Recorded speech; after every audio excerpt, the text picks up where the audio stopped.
Once the warbler called out a name, for Isabel Noel.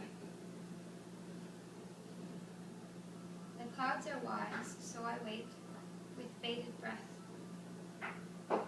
As a child, I was impatient. It came most effortlessly then, with recommendations. Lay there, especially alone. Keep the arms at the sides. Try not to fall, and fly with the head. I'm obedient when the ears listen. A field mouse joins my shadow. In the same way two people appear to be alone together, they demonstrate at great distance some composition. They are numerous as constellations beyond the sky of day. And within this very park, among its benches, there dwell such forces, precisely here. Waves of energy mercurial shift toward each other, away, and inward. The mouse looks at me now. Though their presence is immense, I have no criticism of stars. It is an arcane ecology in which I take a deep breath, and only that. For them, neither admiration nor disgust. When a hand is turned, or when a head is turned, I am drawn to it. Most creatures appear to be quietly at work, like you, little thing, in your overcast coat.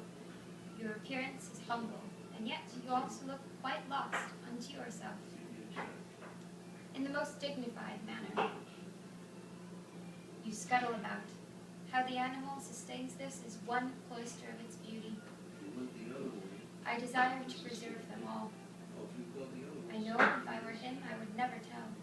I would rush in and out of the temple, silent between the rooms, writing only of hunger and thirst. How I have lost my home, but I have secret knowledge of various Edens.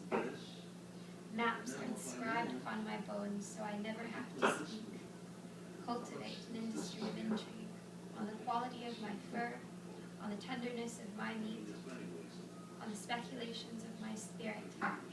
Shaman would carry my thirds in the pockets of their robes, and those who can afford will encase me whole in vitrines, all strange and beautiful oblations. If beauty could sustain a species, I might be studied differently. My cry, beloved as a bell, or administered as clarion call.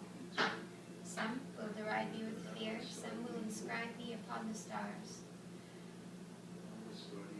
For a moment longer I look off, thinking well of the lost. How to be is such an effort. Less so for the future. All that I can bear is looking at me. The lost write many books. The bookshelf is labyrinthine. The lost are also travelers I have seen in Glacier, and it was immense. I met a woman who had seen many of these formations. She was lost, so she built a home there. I laid myself down in the field. A mouse, I hope. The student of a cloud has patience, a fortitude of meditations on which to continue, unto a place no one can follow. Onward and up, some days the clouds will not return. And meanwhile the pilot is on time, or the flight is late, too late, and on that day the trip doesn't happen at all. I would hop a plane to chase a cloud in the middle of the night. Where are you, my favorite wanderer? Where do you work, worldly folklorist? If you asked of me, I would, anything, eagerly. Your path into the dust, with a fork, it would be an honor. You are a modest collector. You have fine taste. And yet you are so various that when I search for something, I look to you. This sunset I have come to discover your arrangements. At this time of day, they are molten bright and cool to touch. Your element is unalloyed. A moment cannot be harvested, yet its materiality is so exact. One wisp of cirrus is more precise to see through. A plume of cloud to me is more than the needle. Your beauty has a guild. It is guarded by variation, a of form, it is guided by unerring wind. Whisperer, tell me the daydream. I wait, unfettered and still. I wait at lakeshore, no different than a room. I wait in my box seat. I wear a veil, that you might recognize my namelessness, that you might neglect me. Claude, I've called something out of fear. The ineffable buries you in blue. Claude, do the birds love you? The abled creatures who, carried by the winds, they rise, fall, rise again. They are more perfect archers. They upward and reach. Determination and wish, entire flocks land and perch. Do birds have longing? May I say migration? May I also say pilgrimage? May I introduce you to a man who followed the peregrine? He wanted to be more than their dreams, so he became them. No one followed him. No one followed him. What can I give him that he did not have? Perhaps I'm interrupted. Most remarkable trill. Now I lay very, very still, listening. The best you can do, they say, is to hum, to attempt to be as song. And yet, the rest of the call is flown too far to hear. Carried away, I sing myself along. I follow a cloud and send my song up.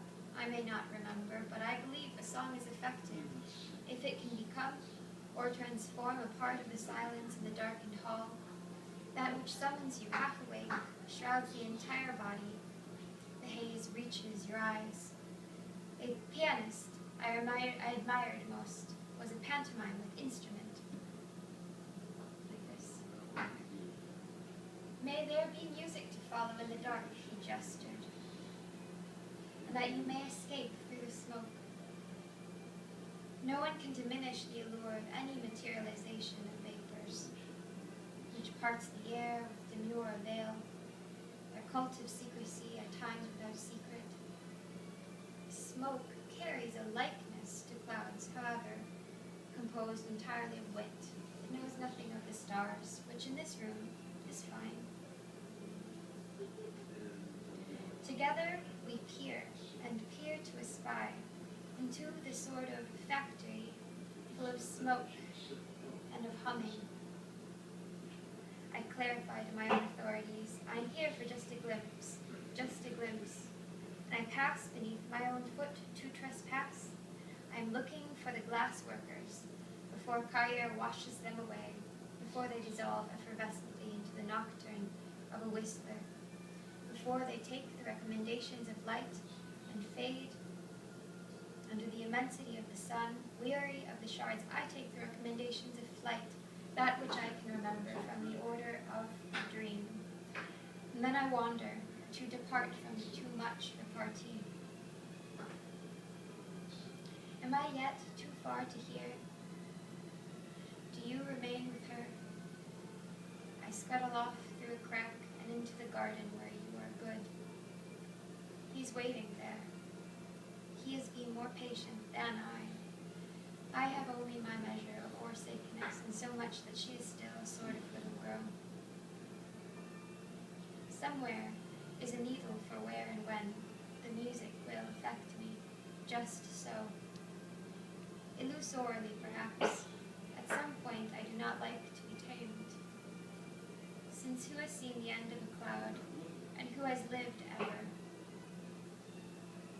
Though often that of which I speak is above me, I never forget the emblem. As much as I can bear to carry, I have carried. The flight of mine brings back my mother. Do not be afraid, she says. You've wandered both wilderness and garden. You are not abandoned. Recall the house fondly as you do the cloud. It too floats. More recommendations. Do not lay your head too far from the home. If you must, make good effort to rebuild. She is not my true mother, or the mother of my choosing, she who comes to wake me from dreams, from clay. It is she who waits for me, one full of contradictions. I deserve nothing, for I have heard a dog cry, and disbelieve that creatures wait for one another. Now a most remarkable trill can be heard in the night garden. I happen upon Claude, my Claude. He is lying there, unaware that I too see him